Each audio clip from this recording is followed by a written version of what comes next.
Hi guys, I am going to read for those of you who want to listen to the story for the week. I'm going to read it aloud now, and there's a PDF version on It's Learning if you want to follow along or if you want to read it on your own. The Lady or the Tiger by Frank R. Stockton. Long ago, in the very olden time, there lived a powerful king. Some of his ideas were progressive, but others caused people to suffer. One of the king's ideas was a public arena as an agent of poetic justice. Crime was punished, or innocence was decided by the result of chance. When a person was accused of a crime, his future would be judged in the public arena. All the people would gather in this building. The king sat high up on his ceremonial chair. He gave a sign. A door under him opened. The accused person stepped out into the arena. Directly opposite the king were two doors. They were side by side, exactly alike. The person on trial had to walk directly to these doors and open one of them. He could open whichever door he pleased. If the accused man opened one door, out came a hungry tiger, the fiercest in the land. The tiger immediately jumped on him and tore him to pieces as punishment for his guilt. The case of the suspect was thus decided. Iron bells rang sadly. Great cries went up from the paid mourners, and the people, with heads hanging low and sad hearts, slowly made their way home. They mourned greatly that one so young and fair, or so old and respective, should have died this way. But if the accused opened the other door, there came forth from it a woman, chosen especially for that person. To this lady, he was immediately married in honor of his innocence. It was not a problem that he might already have a wife and family, or that he might have chosen to marry another woman. The king permitted nothing to interfere with his great method of punishment and reward. Another door opened under the king, and a clergyman, singers, dancers, and musicians would join the man and the lady. The marriage ceremony was quickly completed.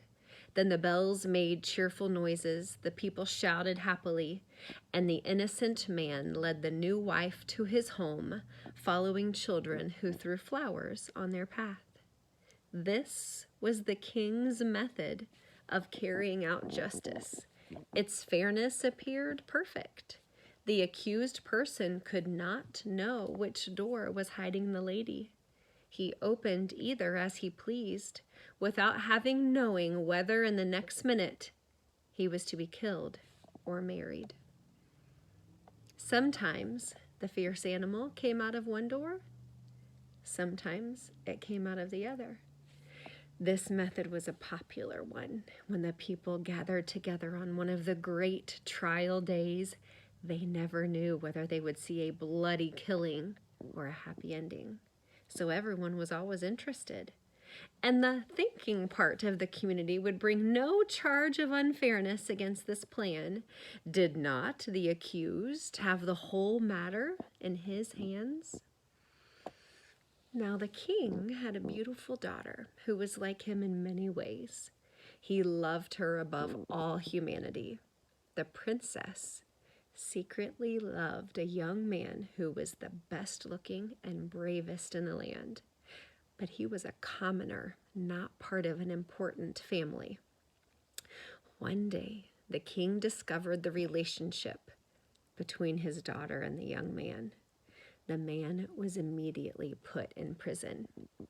A day was set for his trial in the king's public arena. This, of course, was an especially important event. Never before had a common subject been brave enough to love the daughter of the king.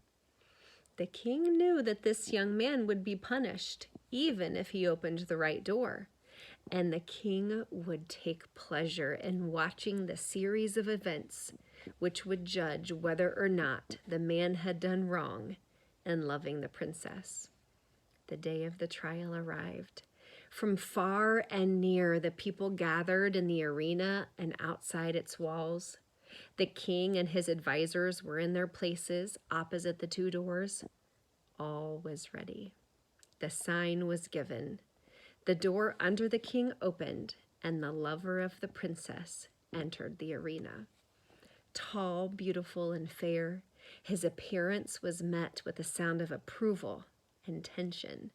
Half the people had not known so perfect a young man lived among them.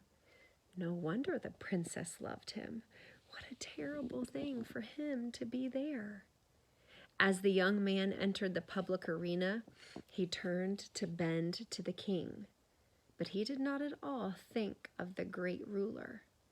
The young man's eyes instead were fixed on the princess who sat to the right of her father.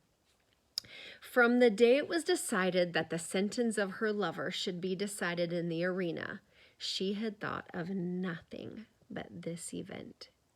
The princess had more power, influence, and force of character than anyone who had ever before been interested in such a case. She had done what no other person had done. She had possessed herself of the secret of the doors. She knew behind which door stood the tiger and behind which waited the lady. Gold and the power of a woman's will had brought the secret to the princess. She also knew who the lady was. The lady was one of the loveliest in the kingdom. Now and then the princess had seen her looking at and talking to the young man. The princess hated the woman behind that silent door.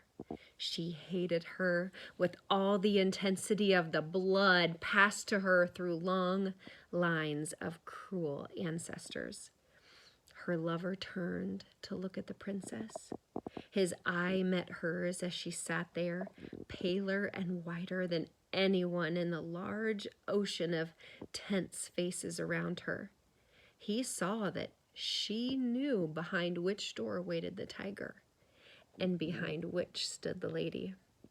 He had expected her to know it. The only hope for the young man was based on the success of the princess in discovering this mystery. When he looked at her, he saw that she had been successful, as he knew she would succeed.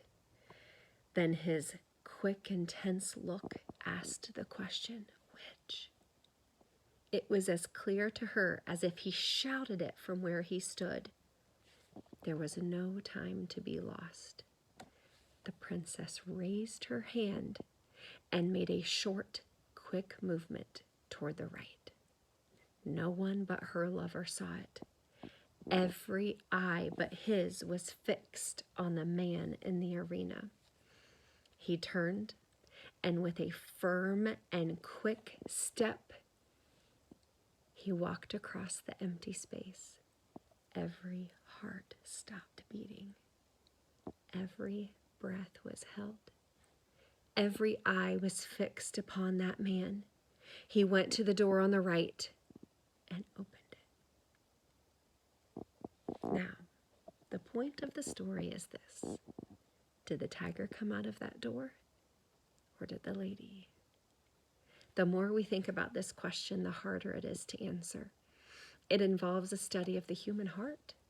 Think of it not as if the decision of the question depended upon yourself, but as if it depended upon that hot-blooded princess, her soul at a white heat under the fire of sadness and jealousy. She had lost him, but who should have him? How often in her waking hours and in her dreams had she started in wild terror and covered her face with her hands? She thought of her lover opening the door on the other side of which waited the sharp teeth of the tiger.